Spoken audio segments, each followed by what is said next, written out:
What's up, guys? Thank you for tuning in. You know the routine. If you're here for the first time, please consider subscribing. And if you're a sub, thanks, guys. Thanks for all your support. I do appreciate it 100%.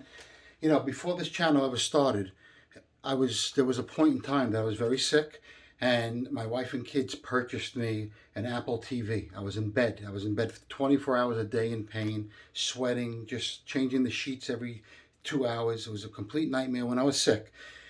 And instead of staring at the ceiling, I went on the Apple TV, didn't even know what to expect. Found YouTube, and I found coin channels, which I loved. I found channels that had this. That's a bad word on YouTube, so we tried to say it. I enjoyed the hell out of those channels, and also motocross. And basically business channels and things like motivational channels, Warren Buffett, whatever it was, things like that. I totally enjoyed, and I watched it nonstop. But the coin channels and this channel and motocross, I would watch almost 24/7, and I enjoyed the shit out of it. And I can't help myself by having a channel. Since the 5th grade, I've been hustling. So this is, I'll be honest with you, I didn't start this channel so I could show the coins off. I'm thinking that it could do something in the future. I'm thinking that I could be networking with somebody. You just never know what's going to happen. You know, I do email other large companies back and forth about sponsorships.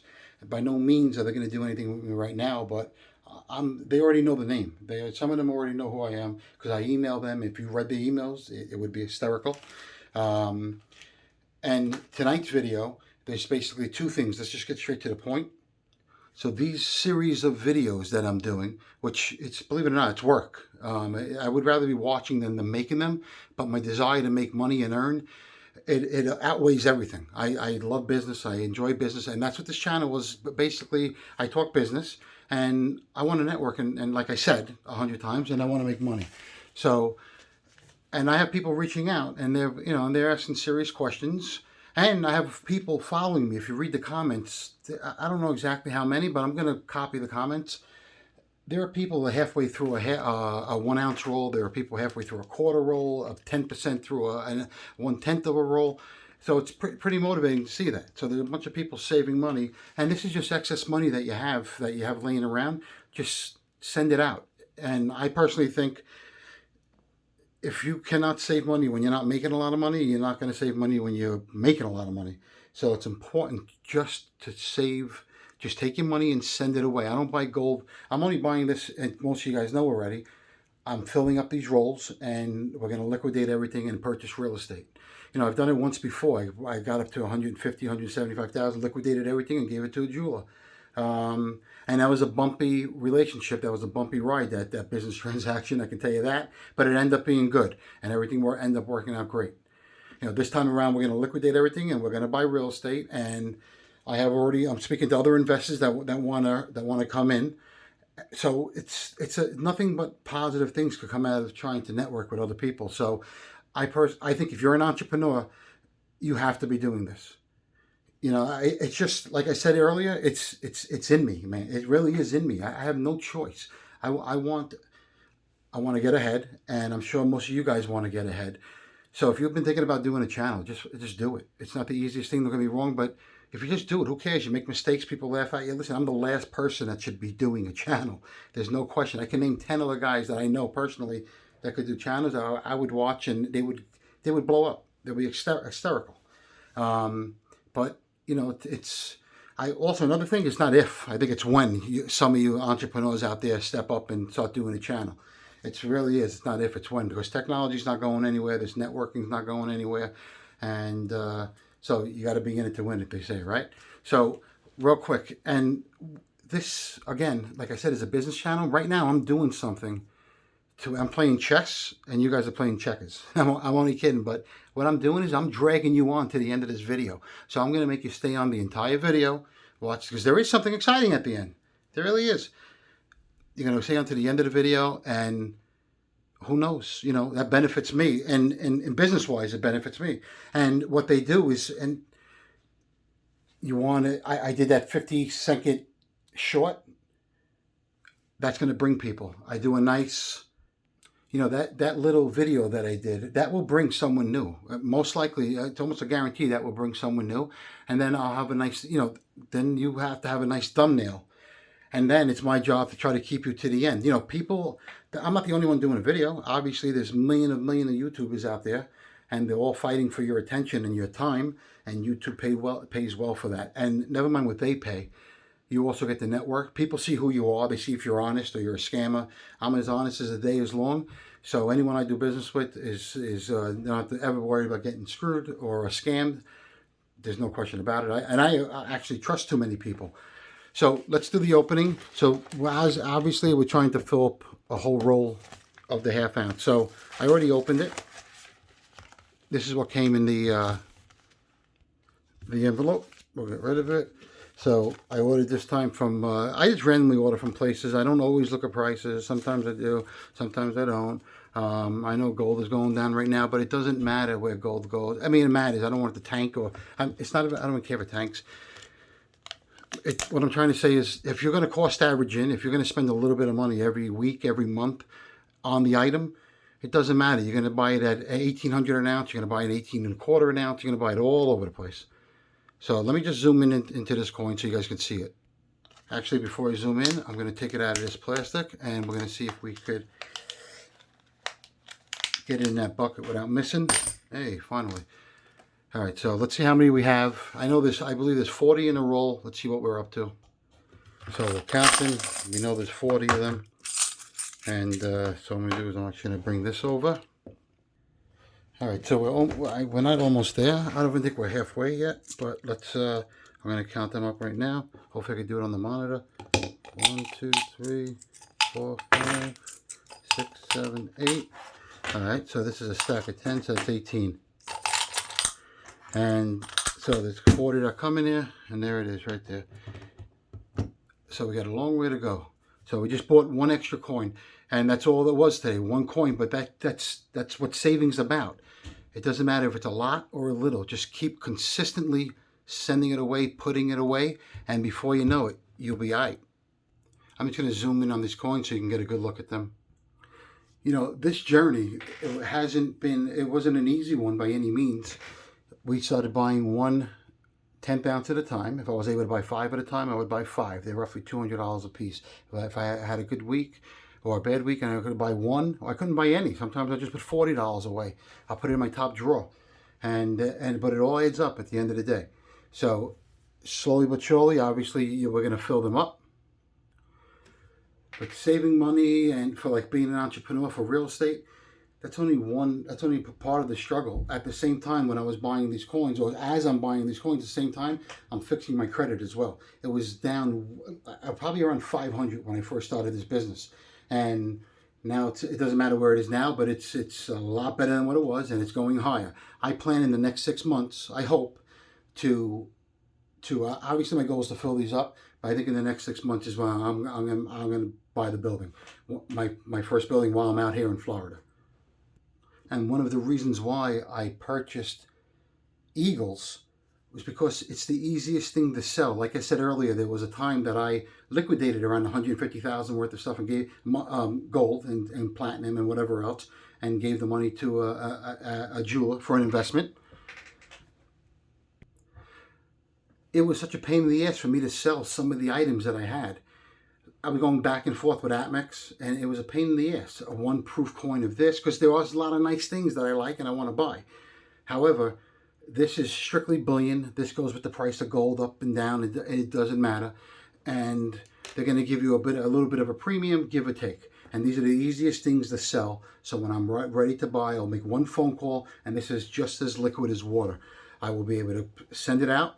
Or someone locally too as well, just send it out and they'll wire me the money or give me a check, whatever it is, and then that money will go right into real estate. But we still have a little time to go. But that's the reason why I picked these particular coins, because to let you know also, these particular coins, these have the highest premium. Yeah, they definitely have the highest premium. I could have went with overseas coins and had less of a premium. And when you sell them, you'll get less of a premium. Either way, it doesn't matter, but I want to make sure I had no problem selling anything when the time comes.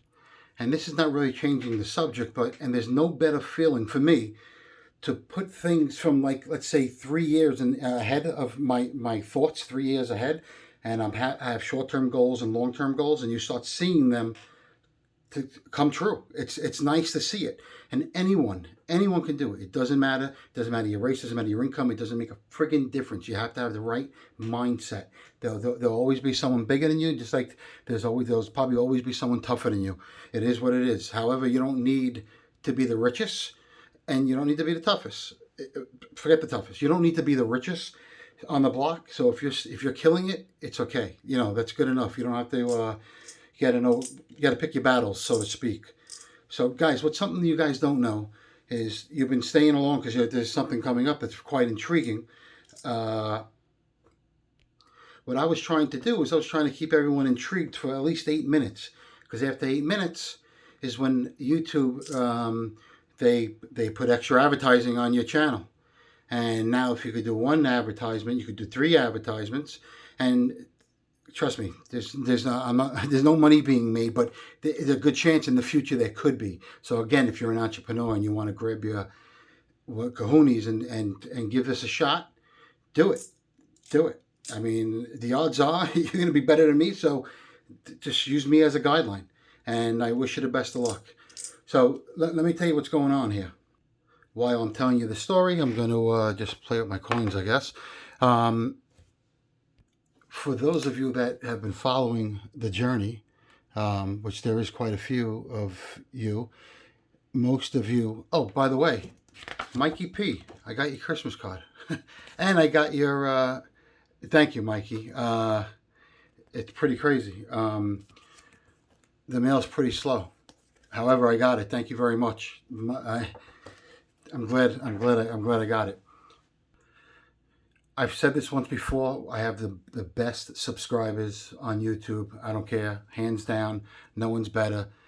There's no question about it. As you guys know as well, I don't edit either. So I love the card, buddy. I really do. Thank you very much. So now let's get into the story that everyone's been, I guess, waiting to hear, so to speak. So those of you that have been following my channel, like I was just about to mention, there's going to be a link right now in the video. You can click the link and watch that video on this link. It's my dog Cheeto that I had that just passed away, that had cancer. If you remember, we did a 1,000 giveaway, and whoever commented Cheeto, I think it was, had a chance to win a coin, and it was a lot of fun, and it worked out good, and so many warm, heartfelt cards and emails, everything. So thank you for the support with Cheeto. Cheeto's a wonderful dog. He passed away. He was a Maltese, and if you click on the link that I'm going to have, you'll see it, and you'll see the dog as well. However, something very exciting. Give me 1 second. Actually, before you give me 1 second, let's I want to see some coins fall. I hope I don't drop these, man. I drop them all the fucking time. Oh, what did I curse? So again, these coins don't have numismatic value. They are bullion. They could get dinged up and stuff like that. They have a shelf life, I assume. Everything that you're looking at, there's a chance one day it will be melted into something else. A nice crucifix, who knows, a 2-ounce coin, whatever it may be. However, right now it's on my desk, and this is what I'm going to do with it. And let me show you something quick. So obviously, after Cheeto passed away, we wanted another dog. Obviously, we had to grieve a little bit. And let me tell you, the way Cheeto passed away, it was beautiful and crazy, and life is just a crazy thing. That's a story for another time. But this is baby Enzo. This is a dog that so after Cheeto passed away, we wanted a dog. So we went looking, and I ended up going to a place that wanted $7,500. My wife looked at every shelter from here to Orlando, which is pretty far, and they had nothing. My kids, we have to have non-allergenic dogs. So, my kids are allergic to them. So these dogs don't shed. But we looked in every shelter because I would love to give a dog a home. Matter of fact, we still look because I'll take another dog. So baby Enzo, my wife finds, she's like, it's $2,500. Oh, sorry. So let me show you another picture. So I'm like, oh my God, $2,500. I didn't want to spend $2,500 either. This is Enzo at work. This is him in my office. He was, I think, 13, 14 weeks. And if you notice, I said was, but so he's a cockapoo. I don't know what he is. It's some kind of poo. Let me just show you the other pictures. He's definitely a beautiful dog. Okay, this is him in my. Let me zoom out. This is him in my closet. So my wife, I think she found on Craigslist, first person that was selling a dog. It was a scam, and then she finds this dog and this and the sister. I'm like, it's probably a scam, and we call them up. It's a young lady in Miami, and I'm like, listen, if you drive him over here, if you make the trip to my house, I'll take him. All we saw was the picture. So she came, beautiful dog, and he already had his first round of shots, because these dogs as puppies, they need shots. Give me 1 second. So the young girl drives from Miami, and she comes to my house, and I could not be happier. So we saw the dog, we fell in love with him, and we said we'll take him. And it was roughly $2,500, and we took the dog. And the next day, he started throwing up. So obviously puppies can get very dehydrated right away. So I don't take any risk at all. I'm a type of person, I don't take risks. I don't need to take risks. There's no reason to take any risk. If there's something wrong with you, go to the hospital. It's the safest place where you can be. Same thing for an animal. So we didn't waste any time. 4 a.m. is when I woke up. I woke up at 4 a.m. The dog was actually next to me, about to puke. I put him on a wee-wee pad. He puked his brains up, and he wasn't drinking. The following morning at 9 a.m., we called the vet. We were at the vet's office by 11, and they said he had parvo, or some kind of dangerous disease. So the vet has the dog for a few hours. The vet gives us a call and says the dog has that, like what I just said, parvo. So they said, we're going to put him on IV. They already did, actually. So they said at 5 o'clock, come pick the dog up and bring him to a 24-hour hospital for dogs. So I'm like, oh, really? Okay. So I'm not familiar with this. We go to pick him up, $750 to that vet. We go to the hospital for the dog, and $6,000, $7,000. Hold on. Here's the bill, and they're telling us before we bring this dog in. So we have the dog a day. I didn't want to spend $7,500 on the first dog. I wanted to find the dog and give it a good home. So we end up seeing this dog for $2,500. We purchase it. The next day we're in the vet, $750, and then to cap it off, if you look at the bottom right, first of all, it's a Cavapoo. It says it right there, Cavapoo. His name is Enzo, right there. And at the bottom right, another $6,500. The ironic thing is, last week I see my wife online. She donated $50 to like a GoFundMe for someone that had a dog that was sick. And she donated $50. So ironic. And we get this bill, $6,500. And of course, what would you do? So that's what I wanted to know. I wanted to know, what would you do? Would you take the dog? And when I went to go pick up for the first vet, that was $750. They said, go straight to the hospital. Don't pass go. You have to go straight there. This dog could pass away. So that's what I did. I went straight there. So would you call the seller up and ship the dog back? The dog's probably going to die. Would you put it in there and just pay the money and see where it goes with the seller? Would you let them work on it and not pay them? I'm only kidding. You have to pay them up front. And they want at least half of it up front. And they go by, I think, by days. It's 5 days in the hospital. We still don't have him. He's still in the hospital on IV. And the nurse, it was like being sick all over. They're calling the house to give us updates on the beautiful puppy Enzo. So so Cheeto just left us, and now we have this other beautiful whatever it is, poo, Cavapoo. That's what it is. This is an adorable picture of him in my closet. I was just getting dressed. This is the first night. He was with us for one day. He came here at 5 o'clock dinner time, maybe, ballpark. And the next morning, 11 o'clock, he had an appointment. And he was on his deathbed. But the doctor said today that he's doing good, and there's a very good chance that he will make it. So we're crossing our fingers, and I will keep you updated. I'm curious, but what would you do? It's plain and simple. What would you do? Guys, please, if you enjoyed this content, hit the like and the subscribe button. Share the video. hit the bell, do whatever it is that you guys do. God bless and have a great day.